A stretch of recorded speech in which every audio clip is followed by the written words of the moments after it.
everybody. Welcome. Thank you for coming out. I'm Lynn Timmick, and this is Jeremy Lawrence, and we are the people running the student reading series this year. And our friend Mary came to us a couple of months ago with this great idea. So,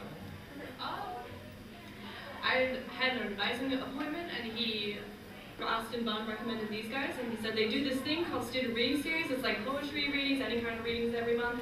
And he was like, since you're a music student, you should really get music into that. So I contacted them, and here we are.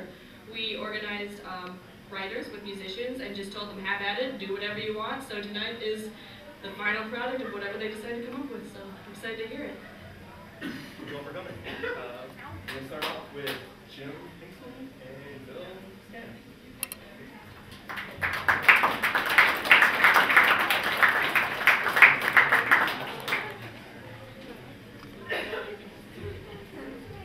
He'll introduce us again, so I'm going to spill. Yeah. If there's a God, he's annoyed with the sound of my voice. You know, you gotta be careful about your music. You know that song people are suing over being downloaded into your computer, into your iPod, into your head, into your memories? Because the things that you listen to stick with you. They invade your head like an army or a drug, and that's why so many artists go Hiroshima on their own brains. Because music lasts longer than thoughts, lasts longer than we do. If you're having a bad day with the anxiety in your stomach curled tight right below windswept cigarettes and all the pretty girls you haven't met yet, don't listen to music. Because every time you hear that song, every time those ethereal little lies come alive in your headphones, you're going to be taken back there. And you still got cancer, you're still in withdrawal, and that bitch Snow White stood you up to have her own barefooted ball. And please believe me when I say that even though regrets are scarce in these lies that conglomerate and adhere to the convoluted mass of tales making up my existence, I still feel it all. My mind's on repeat. That scratch on the record begins to feel comfortable, mostly since I listened when Grandma told me, love the one you're with, even though I feel like a slave without the whips. Master's dogs can't catch me, and bullets are too dull. The drunken opposites are precise. But that's not you breathing over the hay on my neck. It's most likely rats I'm pretending are just mice. Most days I'm ashamed, not impressed with the work I've done. And I love. Is it anything else, even if I didn't hurt someone? Sometimes I get this pain in my stomach's pit, the pulling grit, and I'm convinced it's my punishment. For all those hours in that bar with these bitches I don't know. I wonder if they're called birthmarks because the word scar has such a stigma in a world where we're doing nothing but embalming ourselves for an eternal afterlife, trapped in a Polaroid flame.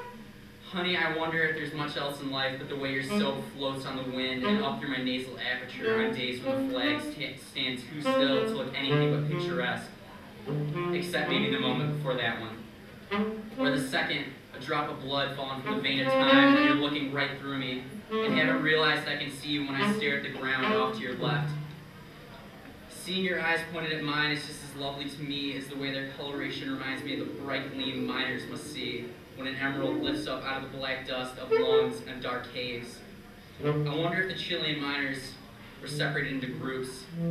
What if three were stuck with one dying, and he kissed another man, begging that the recipient relay the message to a widow in the making? That newly minted faggot is my idol. And the air is cold, and I'm home. My breath is cotton candy in my chest on a hot July afternoon. It pulls.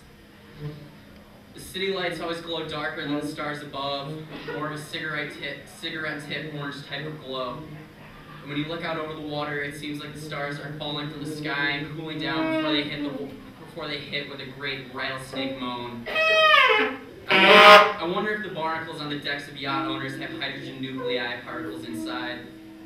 And I'm thankful, even for light pollution at times like these, because brightness is relative. And I love the stars as much as I love flashlights, or the filament inside spare bulbs taking up residence above the soap and to the left of the bath towels. Every day you've been a character in the storybook of my life and made me feel so many things that are the opposite of the sensation that the first and last pages are too far apart. And I hope to everything that these demons inside me aren't some viral conflagration of personality. I would hate it if they were infectious as your laugh. The The water's deep and my eyes are shallow, but diving into my mind has broken a lot more than necks. It's broken bank accounts and trains of thought. It's broken the ice in my veins and the lavish, licking, luxurious lips of hell. It's broken everything. It's broken me. It's breaking out of my chest, so I feel like screaming and let everyone know that, oh shit, my ribs are cracked and my skin rips like the Sistine Chapel when the earth crashed into the sun. 1,000 thousands after we all die. But then I'm back. And the moment's over. And the words have passed through open windows, but that echo rings out in my endless mind over rusted tracks that are persistently guiding my train of thought. Back, back, back to you. And your gorgeous love, but the music never dies.